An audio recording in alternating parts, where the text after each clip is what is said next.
Hi, today we are going to be talking about what happens when ego takes over. It's something that I see happen a lot, more and more in the news these days. Unfortunately, as things become more chaotic, people tend to gravitate towards what feels safer to them, and a lot of times that means grasping onto ego concepts. So again, just to kind of recap, if people are coming in and haven't heard like my whole theory up until now, I kind of want to recap that the whole theory of this whole series of programs and the work that I do is based on the theory that our society tends to put ego and self-esteem together. That they're the same concept. That if you live in the right neighborhood, if you have the right label on the back of your shirt, if you have the right number on a scale, if you make the right amount of money or have the right profession, then that means that you're something. That means that you have worth and value. You know, the CEO has more value as a person than the janitor of the company. So those kind of things are ego-based, and our society tells us that that's what means success. The CEO is definitely more successful and has more value than the person who cleans up, the janitor. But my whole theory is that self-esteem and ego are not connected. Self-esteem and ego are actually opposites. They're on opposite ends of a continuum. That when we build our ego, we deny our self-esteem. When we build our self-esteem, we're denying our ego. You know, self-esteem says that you have value whether you're the CEO or you're the janitor.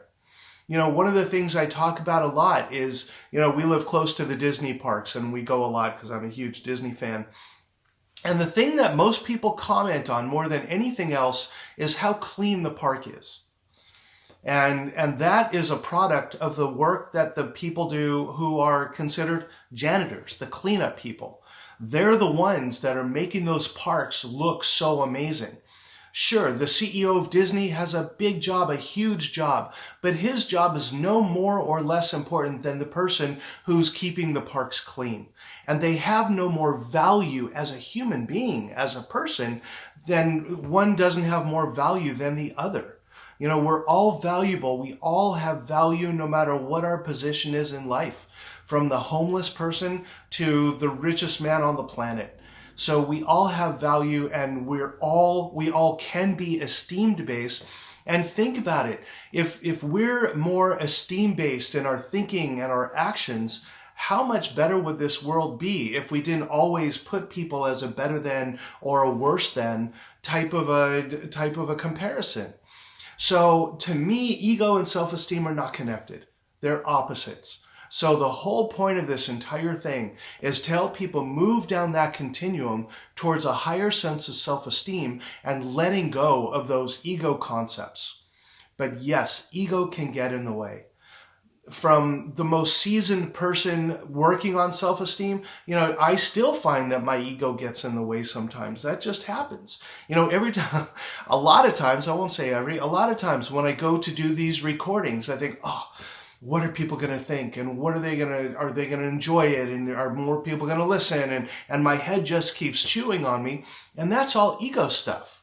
And I realized today, actually, I was talking to my daughter right before I started shooting this, and she helped me to realize that the point of every presentation I do, every workshop I do, my book, everything that I do, and for these, it's about that one person. And I know that there's at least one person watching these and listening to these. So it's for that one person that really needs to hear the message this week. So, you know, she asked me how many people are viewing your shows, and I'm like, I don't even know, because I don't check. Because for me, that's not what it's about. I don't want it to be about how many views. I don't want it to be about how many subscribers. Sure, it'd be great to have more, because that means I'm reaching more people. But I don't want to get caught up in that, because for me, that's ego. And the self-esteem is the actual part of doing this. That, to me, is what this is all about. And whether 1 or 1 million people watch this, it doesn't matter. So it's about carrying the message and sharing the words of wisdom that I have and things that I've learned over the years. And that's why people kept requesting that I do these. So that's why I'll continue to do them. And the thing that jumped out at me this week was how ego can get in the way. As we're building self-esteem, this is not a perfect process. And we're all going to have our good days and our bad days, and our more esteem-based days and our more ego-based days. And the whole point of this is to work, kind of like the stock market, on a daily basis, it can fluctuate a lot or a little, but over a period of time, it always seems to go up. So that's what we want to do with self-esteem. It's not about being perfect. It's not about perfect self-esteem. It's not about getting it right all the time. It's about giving yourself a break, treating yourself like your own best friend rather than your own worst enemy, and becoming more aware of how ego crops itself up in your life. So let's talk a little bit about when ego takes over, what can happen. And some of the things that you might be able to notice in your own life. So if you start to see these things, it's like, ooh, wow, my ego's starting to creep up. I want to take a look at that. And again, not beating yourself up for it. Oh my God, you're so stupid. I can't believe you're letting ego get in the way again. How could you do blah, blah, blah, blah, blah, and just chewing on yourself? No, again, if your best friend was starting to exhibit more ego and wanted help with that, wouldn't you say to your best friend, hey, just want to let you know that I've seen some things lately where it seems like your ego's getting in the way. You might want to take a look at that, right? Isn't that what you say to your best friend? You wouldn't say to your best friend, oh my God, I can't believe you're doing that. Oh, you're such a loser. God, you just keep failing at this, right? I mean, it sounds ridiculous when I say that, but why is it that we treat somebody else better than we treat ourselves? And I've learned as we become our own best friends, as we start to treat ourselves with more kindness, more gently, then it seems easier to grasp the esteem things and let go of the ego things even more. So that's the whole point of this, is to move down that continuum slowly and carefully. And sometimes we make giant leaps, but most of the times we take little tiny baby steps. And it's like that through the entire journey. So be patient, be gentle with yourself as you continue on this road. So let's talk about some of the things that happen when ego takes over. So one of the things that can happen is we start to care more about what other people think.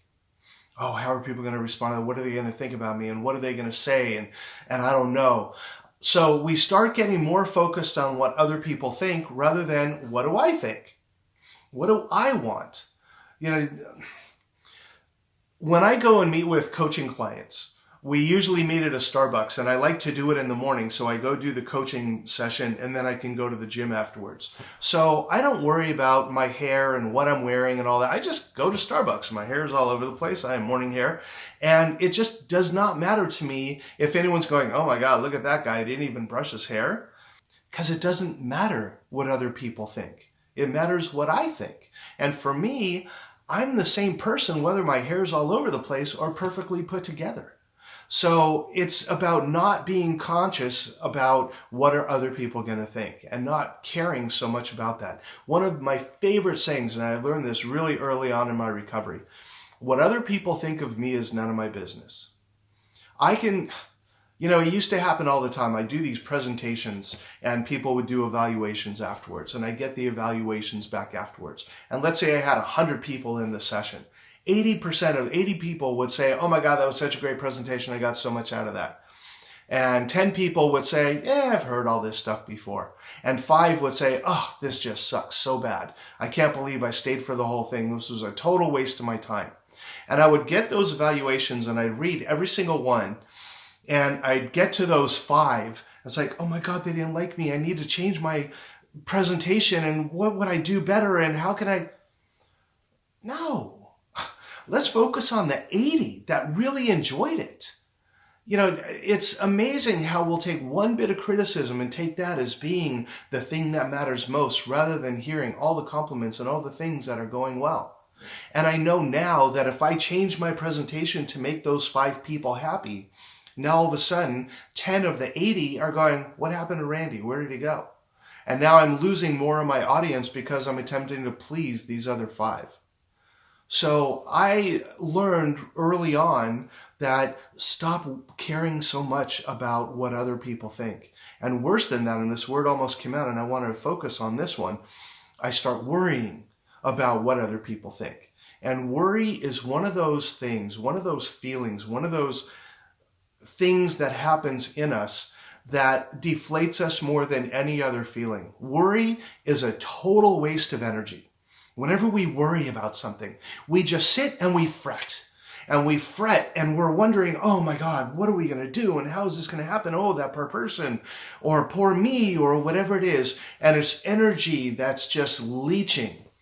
Now, there's a huge difference between being worried about someone and being concerned about them. I'm really concerned about my friend. They're in a horrible relationship and he doesn't want to do anything about it. And I'm really concerned about what's going to happen to his well-being. That makes so much more sense. I'm really worried about my friend. I'm worried about him and I don't know what he's going to do and I want to help him, but I don't know how. Do you hear that one comes from a victim standpoint? The worry comes from the victim. Whereas, hey, I'm concerned and I want to do something about this. I'm not sure what to do, but I want to do something. Do you hear how it's more empowering to be concerned about something rather than to be worried?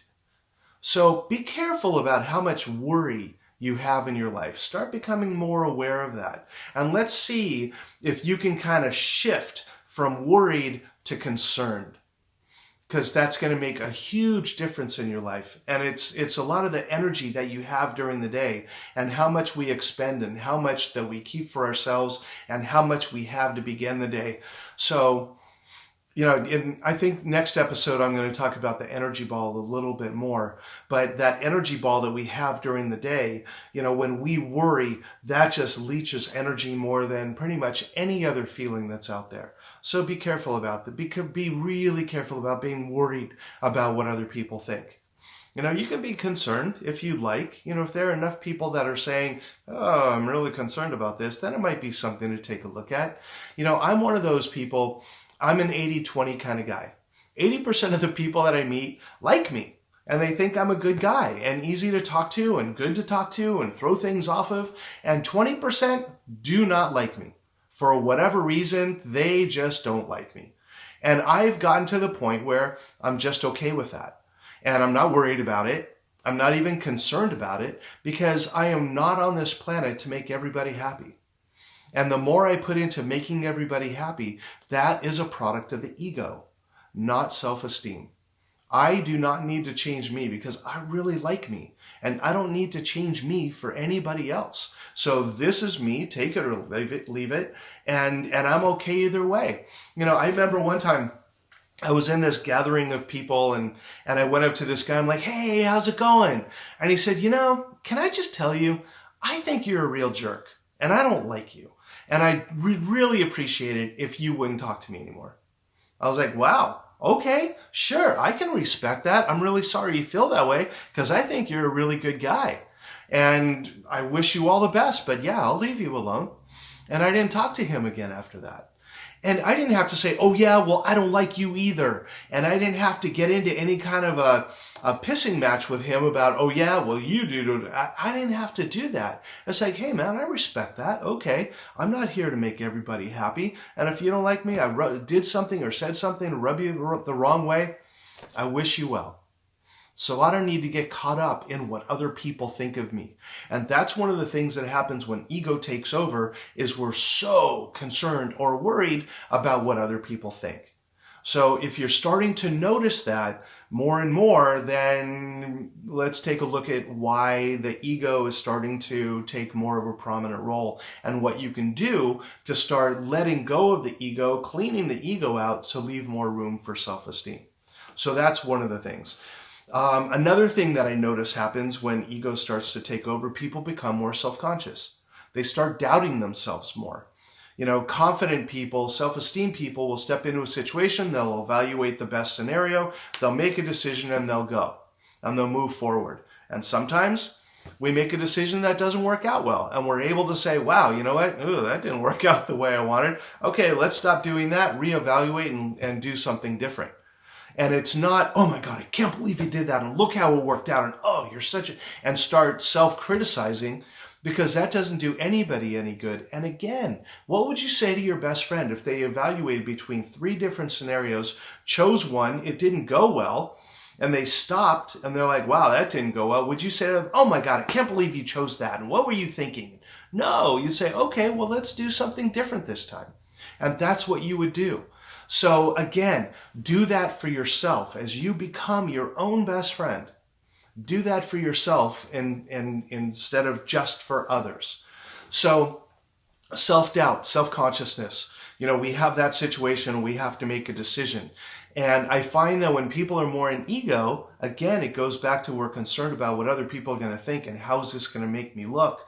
So we engage in more self-doubt rather than putting that aside and say, what do I think is best for me? And sure, it's okay to talk to a few people about it. Hey, I have this dilemma going on and this decision to make, and I'm not really sure what to do. What do you think? And then you get other people's opinion, and then you confidently make that decision and move forward. But the self-doubt and the self-conscious, oh my God, I don't know, and what am I going to do? Again, that just burns energy, and all of a sudden your energy ball just gets smaller. So the trick here is to just make your decision, look at the self-doubt and self-consciousness you have, and take a look at, is it valid, is it not, and is this coming from an ego place or is it an esteem place? And if it's from an esteem place, move forward, go for it. And if you're finding that you're dealing with more self-doubt, take a look at how ego's creeping in, because it's subtle. Oh, ego is so subtle, the way that it can get in, because we've been trained since we were little kids on how to reinforce ego. So it's almost like we need to unlearn all of this stuff before we can learn this new stuff. So we are going to have setbacks and we are going to have our failures, and it's okay. None of us are perfect at this. So it's about progress, not perfection, and doing it slowly over time rather than looking for that quick fix, something to make me feel good right now. Because usually that doesn't happen. That's an ego thing too, wanting that quick fix right now. And it usually doesn't happen that way. It takes some work to build self-esteem. It takes work to have things of value. So do the work, do those things, and you're going to be blown away at the cool things that are going to start to happen for you. I have this coaching client right now, and I'm watching this person as they came in, just a superhero, but with self-doubt and no confidence, low confidence. And as we've been working together, I'm watching as they put the skills together and build the confidence that today, they're kind of sitting a little taller and they're making more eye contact. And I'm watching these amazing things happen in their lives. And it's so much fun to watch. And it's great to watch people come into their own power. So I just am thrilled when people can build their esteem and let go of that ego and make some positive moves in their lives in order to truly be happier. So I just love doing that. And that's why I do this. I'm hoping that you're going to watch this and something's going to stick with you, and you're going to begin to have a more esteem-filled life rather than an ego-filled life. That's the whole point of this. And again, like my daughter said, if there's only one person that this is helping, then it's worth it. So that I'm glad that I'm putting this together and doing this for you. Another thing that happens when ego takes over is we start to criticize other people. One of the things that the ego does, the ego has to be the biggest one in the room. So because inside, the ego person feels like they're this big. So in order to feel like they're okay, they have to criticize or knock other people down to be this big. That's the only way they're going to feel okay. So they make themselves feel, seem like, oh, I'm this big. Here, put this in the frame. But really what they're feeling is they're this big. So in order to feel okay, they have to make others feel this way. Watch for people, and we see people in the news who are, as soon as someone criticizes them, they're off on a tear. Oh, well, that person's this and that person's that. And they start criticizing anyone who says anything against them. That is ego at its maximum. When any little threat to them comes across, they have to make other people feel that big. That's ego. That is not esteem. So putting other people down to build yourself up is definitely what happens when ego's taking over. So in order to be more esteem-filled, look at, rather than putting someone down for doing something or saying something, take a look at, wow, that person's really struggling with this too, and I feel bad about that, but I'm not going to criticize that person for doing something that I don't know what the circumstances are behind that, so I'll just let them be who they are and put them on their merry way, and I don't need to put any more energy into it. So careful when you start to put others down in order to build yourself up. And another thing that happens when ego starts to take over is people become more selfish. Ego is selfish. Self-esteem is selfless. Self-esteem is all about, what can I do to help make the world a better place? It's about we rather than me. Ego is all about the me. Self-esteem is about the we. That I do not live on this planet alone. I do not live in this neighborhood alone. And I want to know what I can do to make the world a better place. And that comes from an esteem place. I look at people in the world who've had pure self-esteem, people like Mother Teresa. Her whole thing was, what can I do to be of service to others? Whereas people who are more ego-filled tend to not really care about what happens with other people. It's all about them. It's all about me. How is this going to impact me? What does it say about me? And ego is very selfish and very egocentric. That's where that word comes from. So self-esteem is selfless. In ego tends to be selfish. So if you find yourself becoming more selfish in things, that might be like a red flag or a clue that, okay, I want to take a look at this and be more esteem-based. And usually it happens when we're feeling more insecure. Maybe there are some changes going on and you're not really sure what to do, so you grasp to what's comfortable, which is usually the ego. But I guarantee this. As you do these things and start to feel better about yourself and putting into play, exercising and nourishing the 4 parts of self, the physical, mental, emotional, and spiritual, and building that self-esteem up, what you're going to find is that you are going to feel better about who you are. You're going to feel better about where you fit in the world, what your purpose is, and you're going to want to be more of service to the people around you. And the cool part is you're going to find more gratitude in your life too, which is awesome. So that's my show for today. I hope that was helpful in some way. Again, feel free to shoot me an email if you have any questions, if you have any comments. I have had a couple of emails so far. Those are so much fun to get and so much fun to read. And if you want to subscribe, hit the button on the bottom here. All the best, and I hope to see you again. And thanks for tuning in, and take care. Until next time.